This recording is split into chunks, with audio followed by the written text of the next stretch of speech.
President Trump is under some heat for his harsh take on the passing of Rob Reiner. Take a listen to President Trump's comments.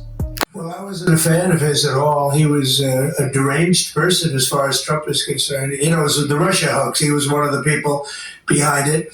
I think he hurt himself in career-wise. He became like a deranged person, Trump derangement syndrome. So I was not a fan of Rob Reiner at all in any way, shape, or form. I thought he was very bad for our country. President Trump continues to double down on his criticism of Rob Reiner on his social media. Take a listen to this post. United States posting this morning that Reiner and his wife Michelle died, quote, reportedly due to the anger he caused others through his massive, unyielding, and incurable affliction with a mind-crippling disease known as Trump derangement syndrome, something referred to as TDS. He was known to have driven people crazy by his raging obsession of President Donald J. Trump. Analysts posting, this is a horrible example from Trump and surprising considering the 2 attempts on his own life and should be condemned by everyone with any decency. Louisiana Senator John Kennedy responds to Trump's criticism of Reiner. Take a listen. A wise man once said nothing.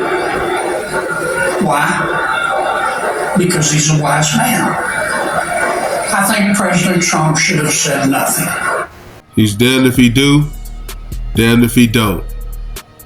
CNN analysts weigh in. Take a listen. I believe that's what the president did when the vice president, Dick Cheney, died. I think he didn't really acknowledge it whatsoever, and I think that would have been the wise choice here. And even if he did, if he couldn't help himself but say something critical, you have to say, look, I never liked Rob Reiner. We never got along. He was so overly critical of me. But what happened to him and his family was so horrific and so tragic that the nation should pray for them. Scott, why doesn't the president rise to the occasion when it comes to these sorts of things? We see kind of over and over again, his responses are often less than humane. He's Donald J. Trump. If he could take a shot at one of his enemies, he's going to do it. Presidential or not.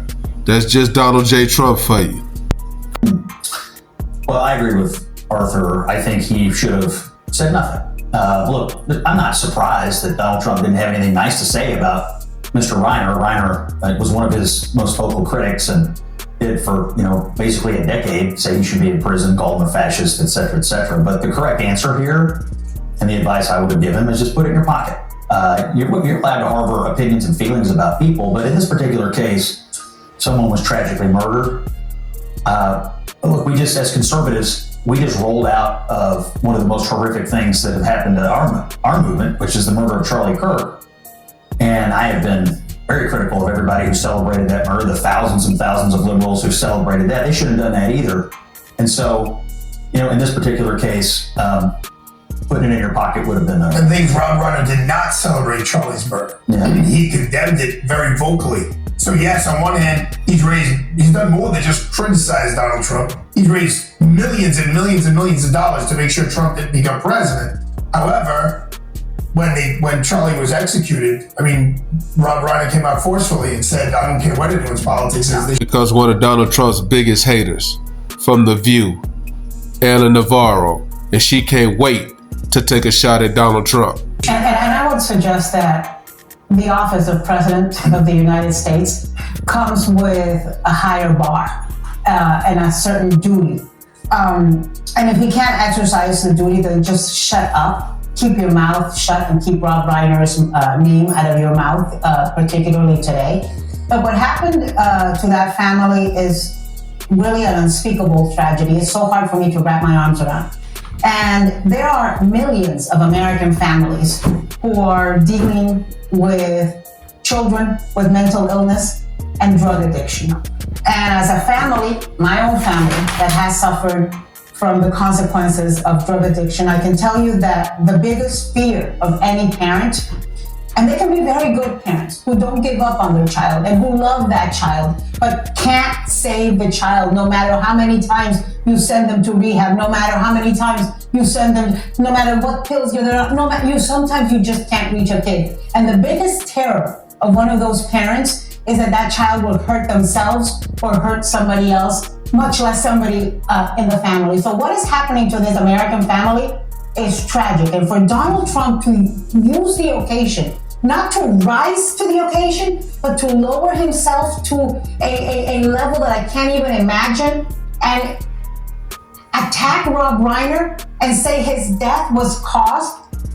by his criticism of Trump is disgusting and condemnable and unacceptable. And I am glad that both of you are saying that it was the wrong thing to do, because we cannot normalize this level of cruelty and stupidity by Donald Trump. But the criticism doesn't stop there. Listen to this simp, Bakari Sellers, who married Vince Carter's baby mama. But it is normalized, and I think that no, it's not. Maybe that is my youthful naivete, or maybe that is my pessimism that Donald Trump has bestowed upon this country. But he's never risen to the level of the office when we have this moment. He's never been there when the country needed him to bridge a gap or divide. I recall during the Mother Emanuel shooting when Barack Obama sang Amazing Grace. How the country was just the pendency of that song was able to just talk about that issue of race and come together in a tone and tenor that hadn't been done before. I remember George W. Bush after 9/11. I mean, those type of tragic events, he was there. I mean, you remember the ball game, those type of things. Donald Trump doesn't have that. He tried at the Charlie Kirk memorial when he hugged his wife and he made some respectfully though. Respectfully, he tried.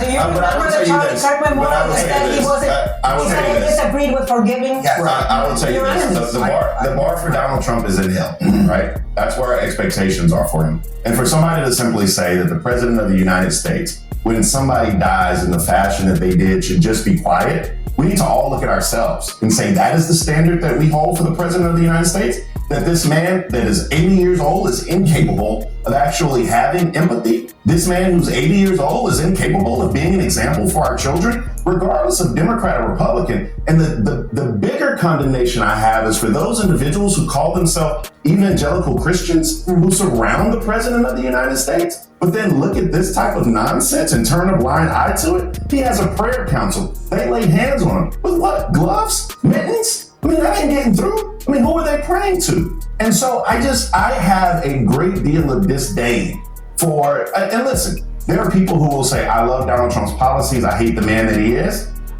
That is just a very, very weird paradigm that I'm not sure I can find myself in. The Democrats feel like they can say whatever they want about Trump with no backlash.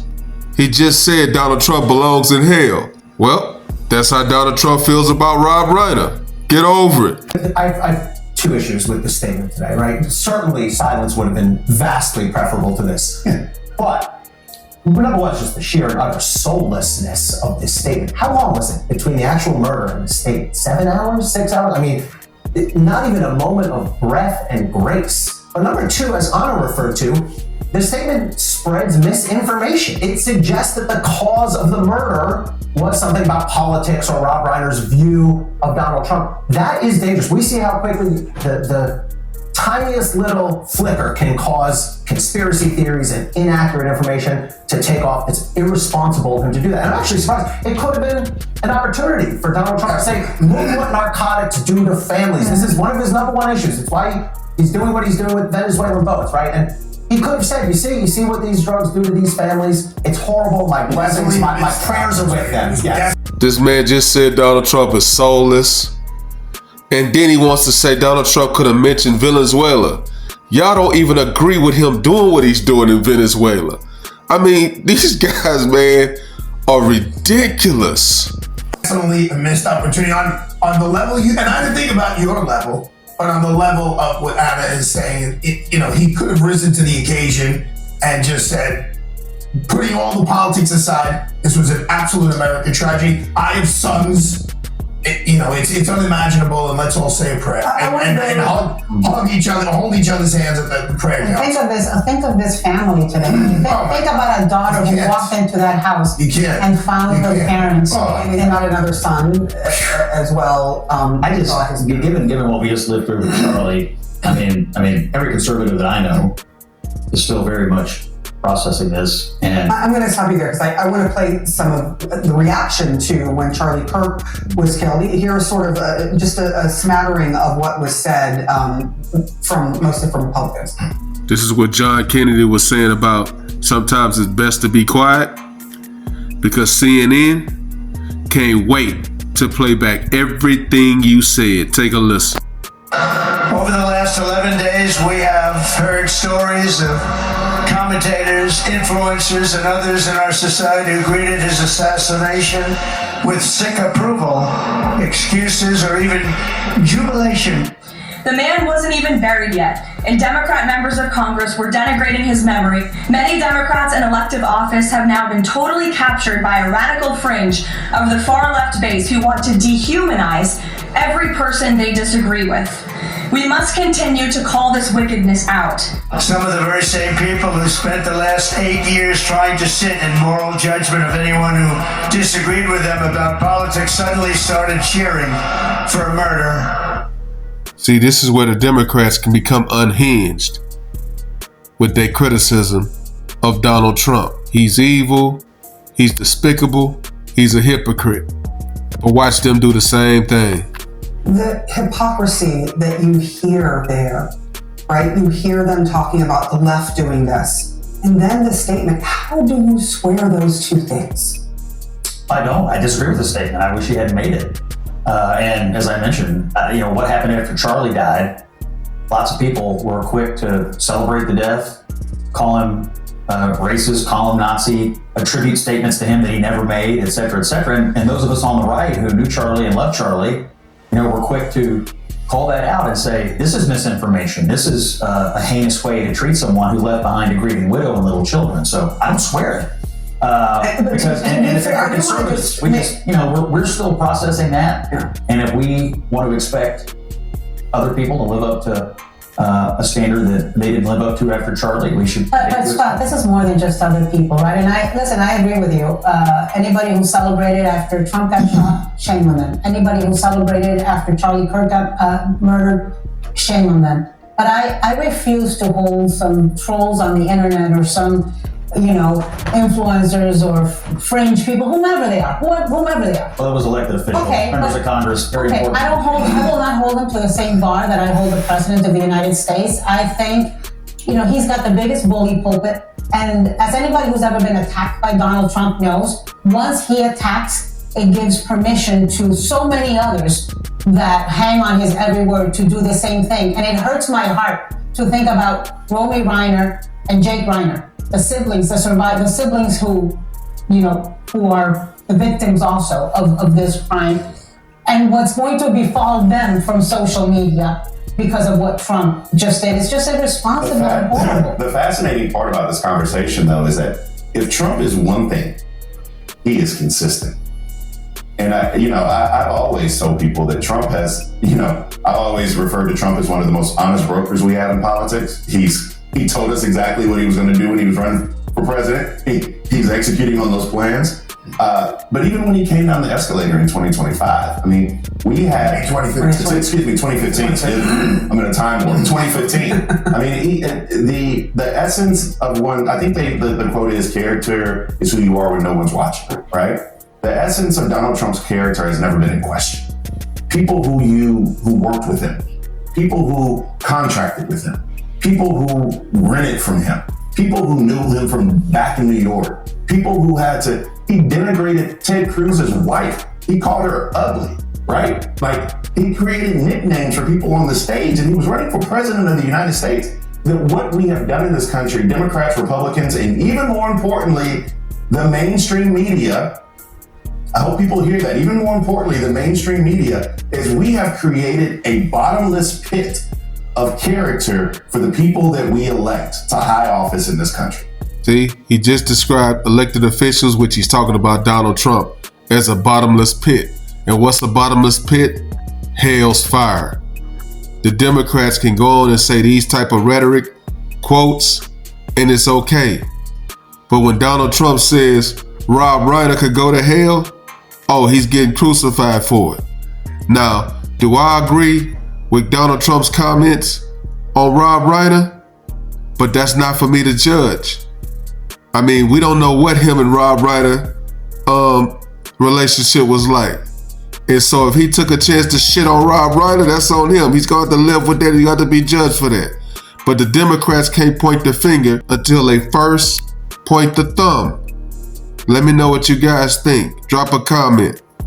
Like, comment, subscribe. Follow God, not culture.